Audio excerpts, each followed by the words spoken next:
Everyone thinks he is the weakest hero. लोग हंसते हैं, इग्नोर करते हैं और बोलते हैं कि ये तो किसी काम का नहीं। But what if I tell you, जो बंदा सबसे वीक देखने में लगता है वही एक्चुअली में the most powerful SS rank का हीरो है। While other flexing their power, ये क्वाइटली बैठ के सबको ऑब्जर्व करता है, क्योंकि जब रियल पावर हाइड किया जाता है तभी तो असली डेंजरस बात होता है। और आज की इस वीडियो में मैं तुम्हें रिकमेंड करूंगा 6 ऐसे एनिमे जहाँ पर मेन कैरेक्टर शुरुआत में बिल्कुल वीक लगता है बट एंड में वो सबको प्रूव करता है कि he was never weak, he was just build different.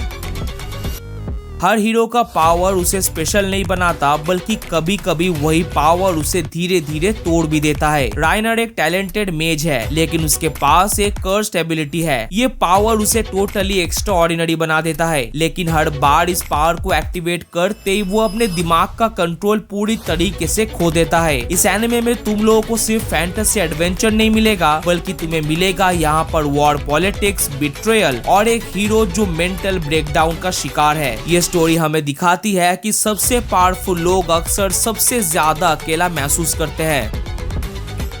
जो लड़की इस दुनिया की सबसे पावरफुल विच है वो बोलने से भी डरती है। मोनिका एक लेजेंडरी विच है जो वर्डलेस मैजिक का यूज करती है, और इस मैजिक को कोई भी नॉर्मल इंसान नहीं यूज कर सकता। सिर्फ हाई क्लास के एलिट मेज ही इसे यूज कर सकते हैं। लेकिन रियल लाइफ में वो सोशली ऑकवर्ड, शाय और साइलेंट लड़की है। उसे एक रॉयल एकेडमी में अंडर कवर मिशन पे भेजा जाता है, जहाँ पर उसे अपने आइडेंटिटी को हाइड करते हुए स्टूडेंट्स और नोबल के बीच रह के सर्वाइव करना होता है। सोचो, एक एंशिएंट डीमन लॉर्ड फ्यूचर के साइबर पंक टोक्यो में रिवाइव हो जाता है। एक powerful demon Lord modern fantasy world में वापस आता है, जहां पर मैजिक और टेक्नोलॉजी दोनों एक ही साथ एग्जिस्ट करता है। लेकिन इस बार ये वर्ल्ड स्वॉर्ड से नहीं, बल्कि एआई, मेगा करप्शन और डिजिटल पावर से रूल होता है। और अब डीमन लॉर्ड को इस नए दुनिया का रूल समझना पड़ता है, जहां पर रॉ पावर के साथ साथ इन्फ्लुएंस और डाटा भी एक वेपन है।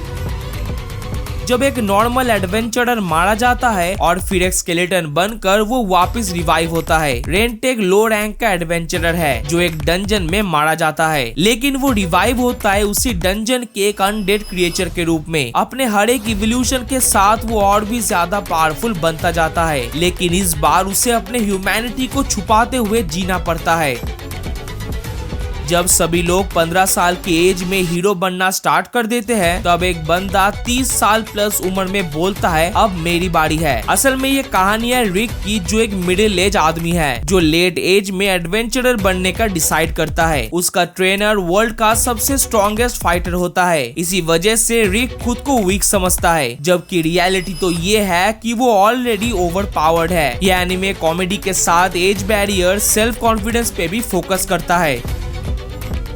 हीरो पार्टी ने जब उसे निकाल दिया तो उसने तलवार को छोड़कर अपना खुद का रेस्टोरेंट खोल लिया। असल में ये कहानी है डेनिस की, जो कि एक स्किल्ड एडवेंचरर था, जो हीरो पार्टी से बिट्रे होने के बाद एक रिमोट एरिया में अपना रेस्टोरेंट स्टार्ट करता है। पर यहाँ पर डेनिस सिर्फ फूड नहीं सर्व करता, बल्कि आउटकास्ट, मॉन्स्टर्स और ब्रोक लोगों को एक सेफ प्लेस भी देता है। तो खैर, ये थे 6 एनिमे जहाँ पर मेन कैरेक्टर शुरुआत में तो वीक लगता है, बट धीरे धीरे वो एब्सोल्यूट एस रैंक का मॉन्स्टर बन जाता है। अगर तुम्हें ऐसे ही एनिमे देखना पसंद है जहां पर silent main character suddenly dominate everyone, तो वीडियो को लाइक, शेयर एंड सब्सक्राइब करना मत भूलना।